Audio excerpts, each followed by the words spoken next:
কোথায় যাবে?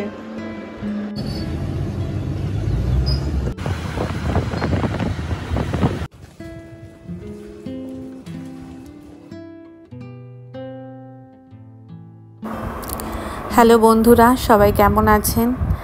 অনেক দিন পর আবার একটা নতুন ব্লগে আপনাদের সবাইকে স্বাগত জানাই। আজকের ব্লগটা শুরু করছি জামাই ষষ্ঠী নিয়ে। আপনারা সবাই জানেন আজ 12ই জুন, আজকে জামাই ষষ্ঠী। এটা বাঙালিদের, বিশেষ করে জামাই আর শাশুড়িদের একটা ভীষণ গুরুত্বপূর্ণ একটা অনুষ্ঠান। শাশুড়িরাও সারা বছর ধরে অপেক্ষা করে থাকে যে তারা এই দিন জামাইকে আদর যত্ন করে খাওয়াবে, আর যথাযথভাবে জামাইরাও সেই আদরটা পায়। তো তারাও অল্প বিস্তর হয়তো অপেক্ষা করে থাকেই। আমরাও সকাল সকাল ঠিক তারই প্রস্তুতি নিচ্ছিলাম। ঘড়িতে তখন বাজে 7টা। আমি আর মেয়ে যথাযথভাবে জামাই ষষ্ঠীর জন্য রওনা দিয়েছি মায়ের বাড়ি। তবে এবার শিবাশিস যেতে পারবে না, মানে আমার মায়ের জামাই, ও এবার যেতে পারবে না। ওর অফিসে একটা কাজের চাপেও আটকে গেছে, ওকে আজকে অফিস যেতেই হবে। তো সেই জন্য ও আর যেতে পারলো না, তাই জন্য আমি আর মেয়েই রওনা দিয়েছি। তো সকাল সকাল উঠে এই যে দেখুন কীরকম গটগট করে চলছে, একদম দিদা দাদুর বাড়ি যাচ্ছে বলে কথা, আনন্দে সে আত্মহারা। আর সে কিছু বুঝুক আর না বুঝুক 10 বার করে জামাই ষষ্ঠী কথাটা বলেই চলেছে। তো আনন্দে আত্মহারা হয়ে সকালবেলা বেরিয়ে পড়েছে দিদা দাদুর বাড়িতে। আমরাও এই পৌঁছে গেছি 8টার মধ্যে। সকাল সকাল আমাকে দেখিয়ে নিয়ে যাচ্ছে রাস্তা, মাম্মা এদিক দিয়ে এসো, এদিক দিয়ে এসো। আমি যেন আমার নিজের বাড়ি ভুলে গেছি। তো ও আমাকে নিজে নিজে দেখিয়ে নিয়ে যাচ্ছে, আমার দিদা দাদুর বাড়িতে তুমি এসো। ব্যাস পৌঁছে গেলাম।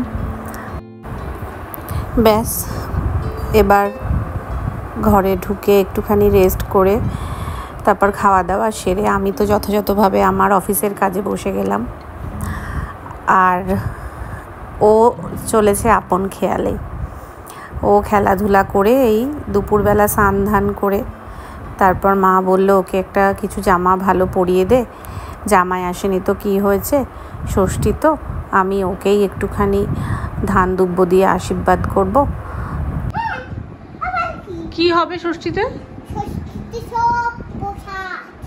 প্রসাদ তুমি এখানে আসবে তখন দেখতে পাবো। কে দেবে প্রসাদ তোকে? আমাকে দিদা দাদু। দিদা দাদু? হ্যাঁ, তুমি তো জানোই না। কি বসেছিস কোথায় তুই?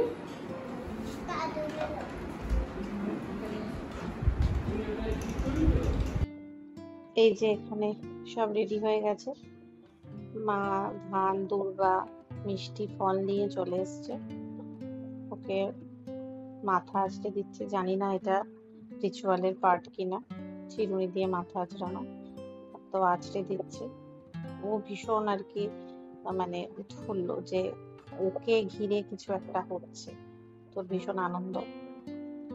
তো প্রথমে আশীর্বাদ পর্ব সেরে নিল মা, ধান দুর্বা দিয়ে আশীর্বাদ করলো।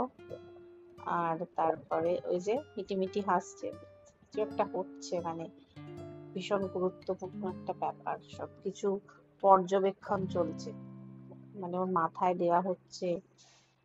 এবং বাবা আসেনি কিন্তু তবুও যে ওকে এতটা বেশি মানে ওকে নিয়ে জামাই ষষ্ঠী হচ্ছে, জামাই না আসা সত্ত্বেও, এটা নিয়ে ভীষণ উৎফুল্ল।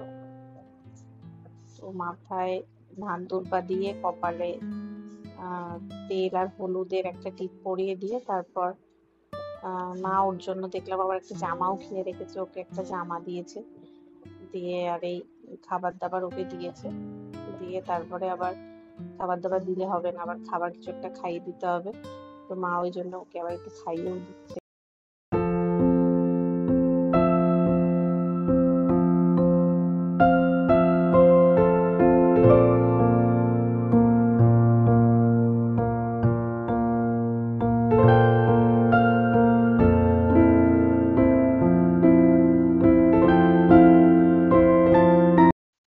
এবার বাবার আশীর্বাদের পালা। বাবাও এসে আশীর্বাদ করলো মাথায় ধান দুব্বো দিয়ে।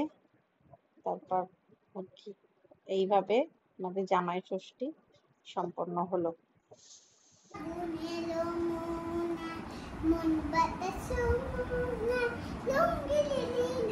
এই যে জামাই ষষ্ঠী পর্ব সমাপ্ত। এবার গান করছে আর নাচছে, খুব আনন্দিত আজকের এই দিনটাকে এভাবে পালন করে ও খুব আনন্দিত। তো যাই হোক, আজকের ব্লগটা আমরা এখানেই শেষ করছি। আপনারাও জানাবেন আপনারা কিভাবে জামাই ষষ্ঠী কাটালেন। আর আমাদের ব্লগ যদি আপনাদের ভালো লাগে কাইন্ডলি লাইক করে দেবেন আর সাবস্ক্রাইব করবেন আমাদের চ্যানেলটাকে। Thank you.